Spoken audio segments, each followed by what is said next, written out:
মুসল্লি নাই। আল্লাহর নবী তখন জানাচ্ছে, তখন ভাববে ওটা হলো কিয়ামতের আলামত। মুসলমান ঘরের ছেলে মেয়েরা, যুবকেরা, জনেরা ও নবী পাকের আদর উম্মত উম্মতানিরা, আল্লাহর নবী তো অনুজানের বাদশা, আকায়ে নামদার তাজদারে মদিনা, রাহমাতাল লিল নবী আমাদের জন্য কাঁদে, আমাদের জন্য কাঁদে। ও সোনা যুবকেরা, জনেরা, আমরা যদি নবীর সুন্নতগুলো ছেড়ে দিই, আমরা যদি আল্লাহর হুকুম ছেড়ে দিই, ওই কবরে যখন যাবে কি জবাব দেবে আল্লাহর দরবারে? কি হুকুম তোমার কি হবে? তোমার অবস্থা কি হবে? তোমার আব্বা জান যাবে না,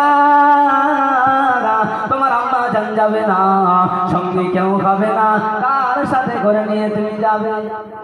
যখন মানুষ মারা যায়, চারজন খাটিয়া ধরে, টুক টুক টুক টুক টুক টুক করে গহীন কবরের কাছে নিয়ে যায়, তার দাফন করা হয়, যে যার মতো সে তার দোয়াদানি করে চলে আসে। তার সাথে কেউ যায়? ভাই বলেন, কেউ যায়? সঙ্গী কেউ যায় না। সেদিন কে যাবে তোমার সাথে? জায়গা জমি অর্থ টাকা, তোমার বিবি বাচ্চা সন্তান কেউ যাবে না। আল্লাহর নবী তো জানায়নি তোমরা সংসার করো না, আল্লাহর নবী বলেছে তোমরা সংসার করো, তোমরা ইসলামকে জিন্দা করো, আমি রাসূলুল্লাহ আমার সুন্নতকে তোমরা জিন্দা করো। আল্লাহ রাসূল সব করতে বলেছে, কিন্তু আমরা যেটা করি ধ্যান দিয়ে করি, দুনিয়াটা দুনিয়া, আখিরাতের কথা মনে নাই। ও সোনাচা যুবকেরা, জনেরা ও নবী পাকের আদরের উম্মত উম্মতানিরা, যখন কইন কবরে তোমার রেখে চলে আসা কবে, ও মুসলমান তুমি কি জবাব দেবে? তুমি কি জবাব দেবে? আল্লাহ পাকের ফেরেশতারা চলে আসবে কইন কবরে, মাটির ঘরে সঙ্গী কেউ হবে না। তুমি দেখবে উঠে ফেরেশতারা যখন তোমার ঘুম ভাঙাবে, তুমি কবরের ভিতরে উঠে যাবে, গিয়ে দেখবে চারিদিকে অন্ধকার, চারিদিকে অন্ধকার, তোমার পাশে কেউ নাই, ডানে কেউ নাই, সামনে কেউ নাই, পিছনে কেউ নাই। আল্লাহর ফেরেশতারা তখন বলতে লাগবে, ওরে আল্লাহর গোলাম, দুনিয়াতে অনেক দিন ছিলা, এবার তুমি প্রশ্ন করবো উত্তর দিবা, এবার তোমার প্রশ্ন করবো উত্তর দিবা।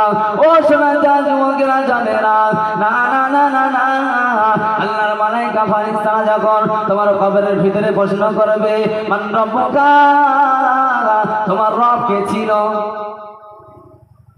জনেরা ও নবী পাকের উম্মত উম্মতানিরা, আমরা আজকে নবীর সুন্নাত গায়ে রেখেছি। আল্লাহ পাক আমাদের বড় ভালোবাসে। আল্লাহ পাক মুহাম্মদ রাসূল সাল্লাল্লাহু আলাইহি ওয়াসাল্লামের উম্মত হিসেবে আমাদেরকে কবুল করেছে। রাসূলুল্লাহর সুন্নাত আমাদের মুখে রয়েছে, আমার রাসূলুল্লাহর সুন্নাত আমাদের মাথার উপরে রয়েছে, আমার রাসূলুল্লাহর সুন্নাত জুব্বাখানা পরে রয়েছে। ও সোনা চা যুবকেরা, জনেরা ও নবী পাকের আদরের উম্মত উম্মতানিরা, আল্লাহর নবীর সুন্নাত যদি কেউ একবার জিন্দা করে, আল্লাহর নবীর সুন্নাত যদি কেউ একবার জিন্দা করে, আল্লাহর নবী আমার জানা গায় মানুষ যখন শহীদ হয়ে যায় কতটা সওয়াব পায়? মানুষ শহীদ হয়ে কত সওয়াব পায়? আল্লাহ পাক রাসূলুল্লাহ সুন্নাত যদি কেউ একবার জিন্দা করে, আল্লাহ রাসূল বলছে আমি রাসূলুল্লাহ কিয়ামতের দিন, মহা মুসিবতের দিন তার জন্য সুপারিশ করনে ওয়ালা হয়ে যাব। জোরে বলুন। আমার রাসূলুল্লাহ আমাদেরকে বড় ভালোবাসে, রাসূলুল্লাহ আমাদেরকে বড় মহব্বত করে, আর সেই নবিয়ানা মজলিস আমরা বসেছি, আল্লাহ পাক আমাদের ভালোবেসে আনিয়েছেন।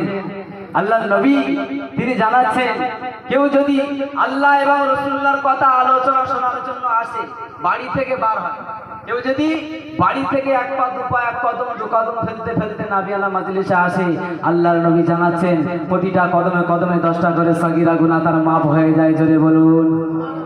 মুসলমান ঘরের ছেলে মেয়েরা, যুবকেরা ও নবী পাকের আদরের উম্মত উম্মতানিরা, আল্লাহ নবী তো জানের বাদশাহ, আকায়ে নামদার তাজদারে মদিনা, রাহমাতাল লিল আলামিন, নবী আমার জানা গায়। ও সোনার সাহাবায়ে কেরামেরা, আমি রাসূলুল্লাহ তোমাদের জানিয়ে দিলাম, আমি রাসূলুল্লাহ তোমাদের জানিয়ে দিলাম, তোমরা যখন আমার সুন্নাতগুলো মানবে, তোমরা যখন আমার সুন্নাতগুলো আদায় করবে, আমি রাসূলুল্লাহ কিয়ামতের দিন, মহা মুসিবতের দিন, আমি রাসূলুল্লাহ কিয়ামতের দিন, মহা মুসিবতের দিন তোমাদের জন্য সুপারিশ করনে ওয়ালা হয়ে যাব। আমার রাসূলুল্লাহ আমাদের জন্য যথেষ্ট। যদি আমরা সুন্নাত গায়ে রাখতে পারি, যদি টুপি পরতে পারি, যদি আমরা আল্লাহর হুকুম হাকাম মেনে চলতে পারি। ও সোনা চা যুবকেরা জনেরা, ও নবী পাকের আদরের উম্মত উম্মতানিরা, আল্লাহ নবী নূর নবী মসজিদে নববীর ভিতরে বসে আছেন।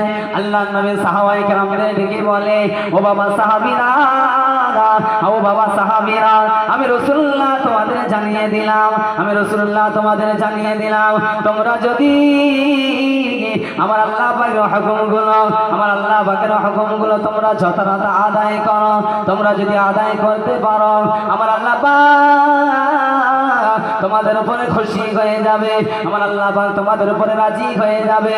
ও সোনা যুবকেরা জনেরা, ও মুসলমান ভাইয়েরা, একটু শুনে রেখে দিন, জেনে রেখে দিন, আমাদের দিন মহা মুসিবতের দিন সঙ্গী কেউ হবে না, নিজের আব্বা জান নিজের সঙ্গী হবে না, নিজের আম্মা জান নিজের সঙ্গী হবে না, কলিজা টুকরা সন্তান, যে সন্তান তোমাকে আব্বা বলে ডাকতো, যে সন্তান তোমাকে মা বলে ডাকতো, ও শোনা যান যুবকেরা জনেরা, তুমি যদি রাসূলুল্লাহ সুন্নাতগুলো আদায় করতে পারো, আল্লাহর নবী আমার জানায়, কেউ যদি তোমার না হয়, আমি রাসূলুল্লাহ তোমাদের জন্য যথেষ্ট হয়ে যাব।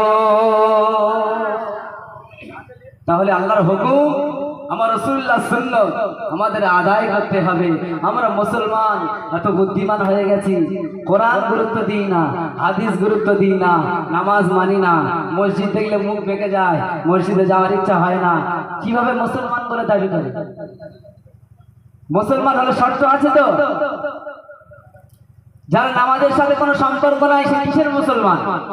আল্লাহর নবী জানিয়েছে, একটা বেঈমান একটা মুসলমানের পার্থক্য হলো নামাজ। কি নামাজ? নামাজের সাথে যদি তার সম্পর্ক না ভালো হয়, কিসের মুসলমান? সুন্দর সুন্দর মসজিদ হচ্ছে, মসজিদে পাথর লাগাচ্ছে, মুসলমান কজন আছে? আজকের ফজরে চলে যাবে, গিয়ে দেখবে মুসল্লি জুম্মা মসজিদ 350 টাকার মহল্লা 3 থেকে 4 জন। ও সোনা যুবকেরা জনেরা, ও নবী পাকের উম্মত উম্মতানিরা, আজকে আমাদের উপরে গজব কেন হয়? আজকে আমাদের উপরে আল্লাহর গজব কেন হয়?